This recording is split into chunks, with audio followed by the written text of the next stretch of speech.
Baik Sobat Maggot, kita akan sampaikan perkembangan maggot yang akan kita jadikan prepupa atau indukan.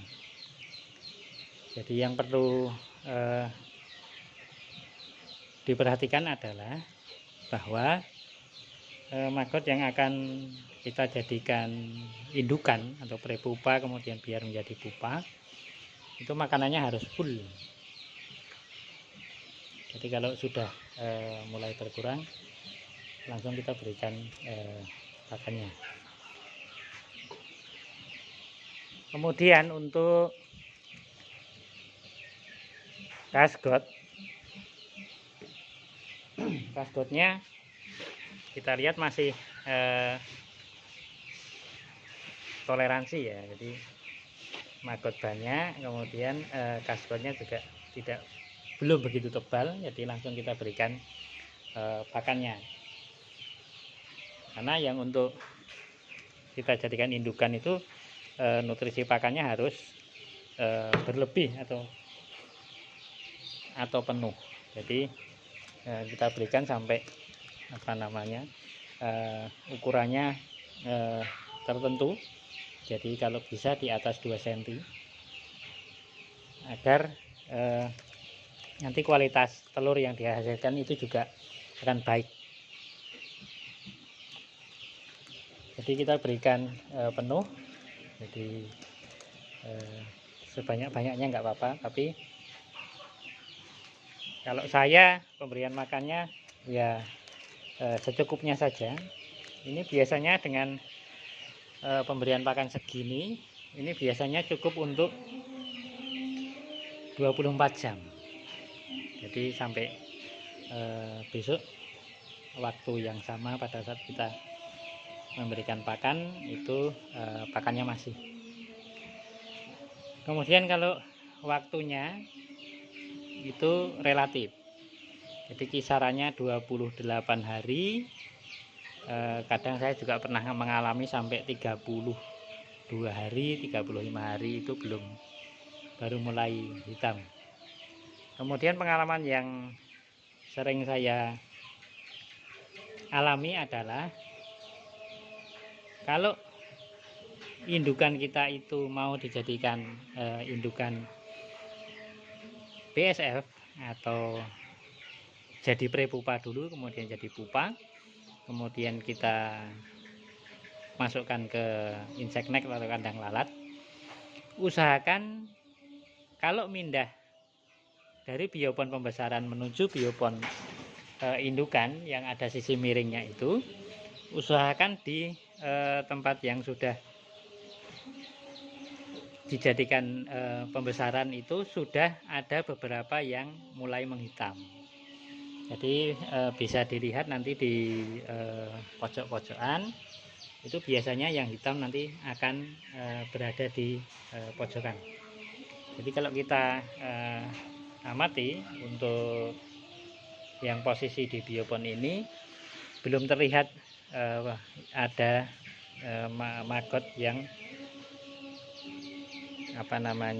mulai menghitam atau menjadi prepupa.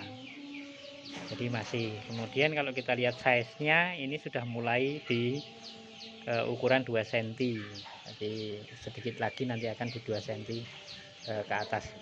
Itu kalau pemberian pakan kita full atau lengkap itu nanti untuk mencapai ukuran yang ideal untuk indukan itu akan tercapai.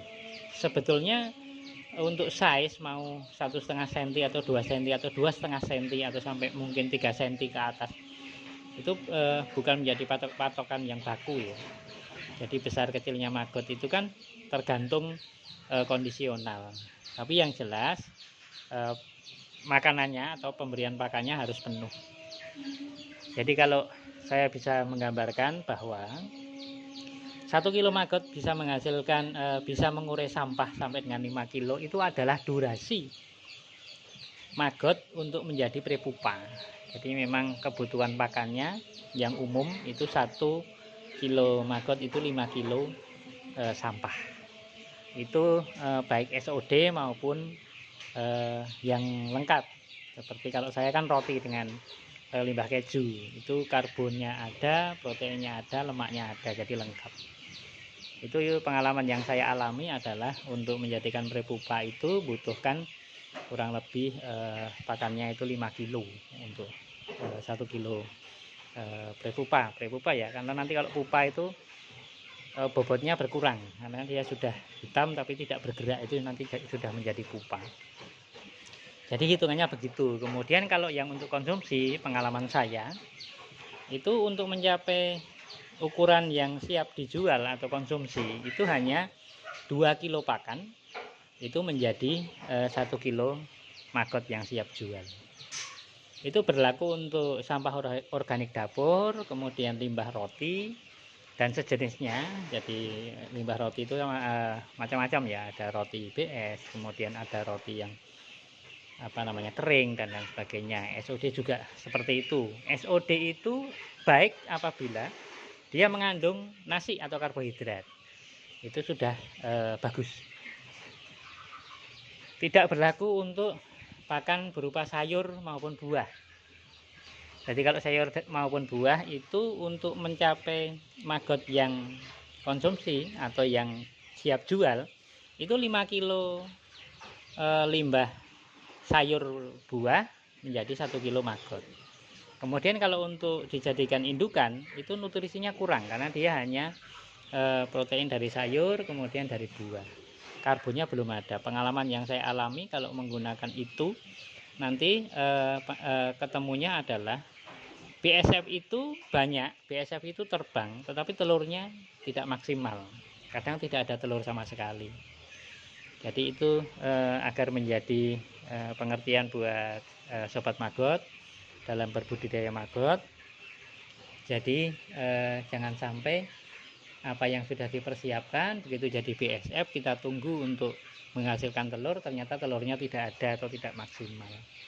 Itu membuang energi, membuang tenaga, membuang waktu yang jelas, dan hasilnya juga tidak begitu bagus.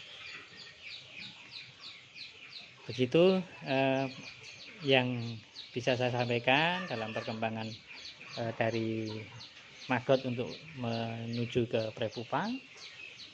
Kemudian kalau ada pertanyaan atau sobat maggot ingin mereview apa, silahkan sobat maggot sampaikan di kolom komentar, atau bisa WA saya, atau bisa berinteraksi, akan saya sampaikan di video-video berikutnya agar pembudidaya maggot di Indonesia ini lebih banyak, agar sampah yang ada di Indonesia ini bisa terkurangi dengan metode maggot, agar dapat dipergunakan sebagai pakan alternatif untuk unggas maupun untuk ikan maupun untuk burung. Jadi itu sangat mengurangi biaya pakan, dan laba yang dihasilkan dari produk turunan untuk pemeliharaan ayam atau itik atau ikan itu akan sangat signifikan.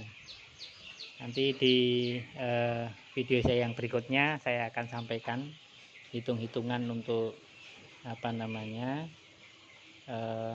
pemeliharaan ayam, bagaimana kalau menggunakan pakan pabrikan, bagaimana kalau menggunakan maggot, atau kita kombinasikan pakan pabrikan dan pemberian maggot. Yang jelas apabila ayam itu diberi pakan maggot itu akan mengurangi bau amonia sampai 60%. Itu yang dapat saya sampaikan. Yang khusus untuk video ini saya mereview atau saya menyampaikan informasi dan berbagi pengalaman bagaimana membuat prepupa yang baik, membuat prepupa yang diharapkan hasilnya maksimal dalam menghasilkan telur. Begitu sobat maggot, selamat berbudidaya maggot, tetap semangat, jalankan usaha terus yang telaten dan kontinu, nanti hasilnya akan mengikuti usaha kita. Semakin besar usaha kita, maka hasilnya juga akan semakin baik.